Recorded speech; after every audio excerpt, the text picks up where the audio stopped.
Obviously, there are different kinds of maps, and they tell different stories. One group of maps are called thematic maps.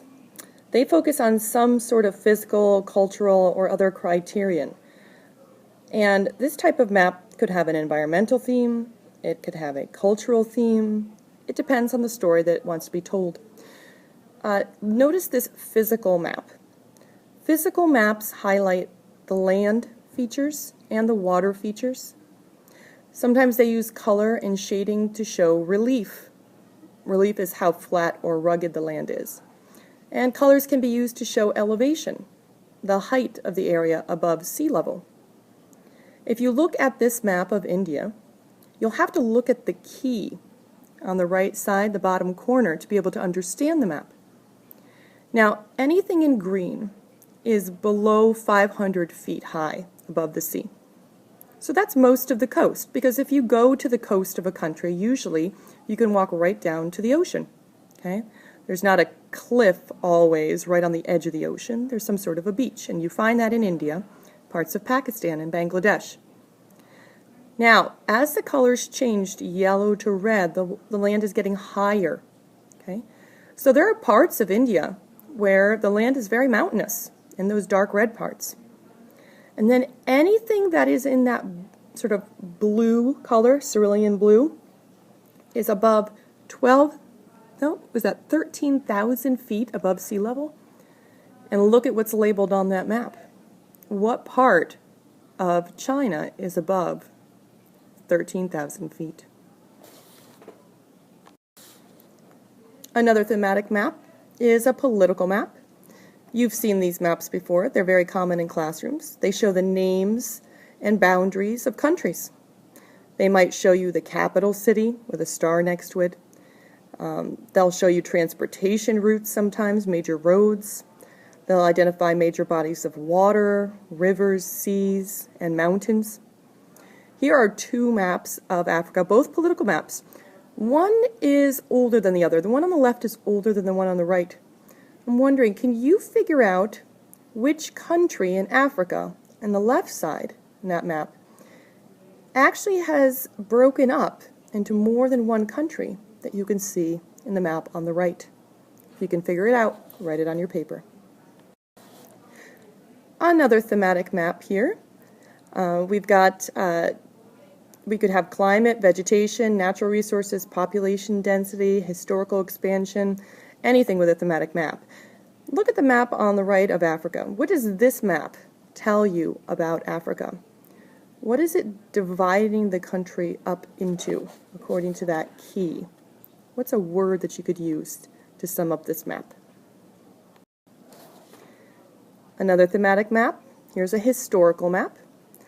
The map on the left shows you colonialism in 1914, when European countries were running out of resources and they needed more timber or more farmland, or they needed to mine for different types of minerals. A lot of them turned to Africa, where they went and occupied certain sections of that continent. And if you look at the key on the left side of that map, you'll see land occupation. You'll see the names of different countries and which parts of Africa they owned. There are very few independent areas. Notice the only independent area was the Empire of Ethiopia. Okay. And then if you look at the map on the right, it says African endonymic county names. These are the names of places based on a language spoken there. So if your country was owned by France, like the country of Algeria, which was a colony of France, notice that on the map on the right, you don't have a French name necessarily. Okay? You actually have an Arabic name. Those countries up at the top of Africa, North Africa, are actually considered Arabic countries, belonging to part of the Middle East, not necessarily the rest of Africa. Look below that to where it says French West Africa in the map on the left. You'll notice that the names of places in those countries are in French now. So if you go to South Africa, the very bottom, which was owned by Great Britain, you notice that a lot of the county names, places in that country, are actually English. We're going to step away from continents right now and come back to the state of Maine, and specifically Whitecap Mountain, because there's another thematic map that can tell you a lot. It's not done in colors like that map of India, which was showing you elevation. This is a contour map. And instead of necessarily showing you colors to show you how steep the land is, a contour map uses contour lines. One line for each major level of elevation. And these lines often form circles or ovals as you go up a mountain. If the lines are close together, then the surface is steep. If the lines are spread apart, then the land is flat, or it rises just gradually. So tell me, what's it like to climb up Whitecap Mountain? When is it really difficult to climb?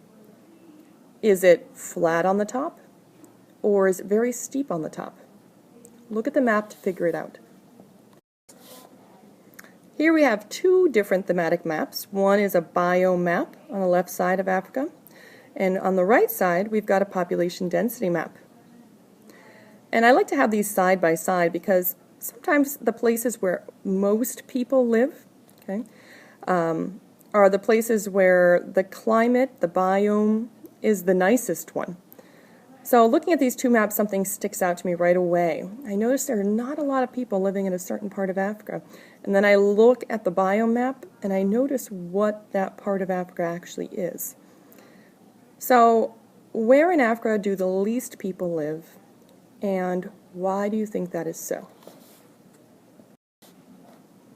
And now you have an assignment for our next class. You're going to go to that URL, tinyurl.com/unique maps. And I'd like you to find a map that you think is interesting. Copy it into a Pages document, and then make a list of 3 reasons why you chose that map. Be ready to share your map during our next class. And until then, see ya!